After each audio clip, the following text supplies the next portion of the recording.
And we caught a few redfish and a drum and kind of cut it short and got out quick. We don't have to even pressure. Billy Francione and his boys cut their fishing trip short, worried the water would get too high on the road leaving Shell Beach in St. Bernard Parish.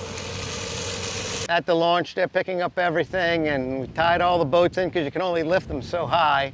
So it was a good thing. We took everything off the floor of the little room. You know, the water's already in the little room down there.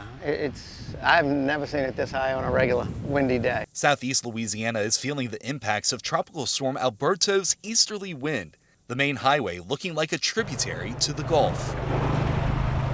The Franciones caravanning on LA 46, their car just making it through the floodwater.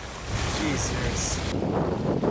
The east wind's coming in continuously on the tide is what's causing it. And it's just, they didn't have time for the tide to go out because the wind kept holding it in. So when it came in with the second tide, it just got much, more than we ever expected. They got 12 inches of sand in the water. The St. Bernard Parish Sheriff's Office set up a checkpoint only allowing large vehicles and people familiar with the area.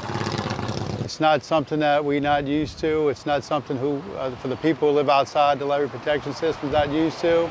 It just takes a little manpower intensive to manage it as well. St. Bernard Parish Sheriff James Pullman estimates 8 inches of water is covering the highway, possibly more in spots. We are ready to deal with the situation versus our checkpoint to continue patrols down here in the area and making sure that people know that we're down here if they need anything. Here along the Wyclosky Highway going to Shell Beach, water is coming up on both sides.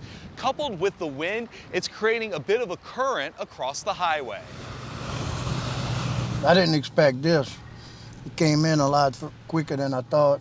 I was here a couple of days ago and I went down there, it was dry. Nunez was on his way to visit friends, but decided to turn around. He says he knows the damage saltwater can cause. This thing starts rusting like your brake pads and all your under stuff like that. I said, no, I had that happen years ago, so I'm not going to do that again. In St. Bernard Parish, Chris Welty, Fox 8 Local First.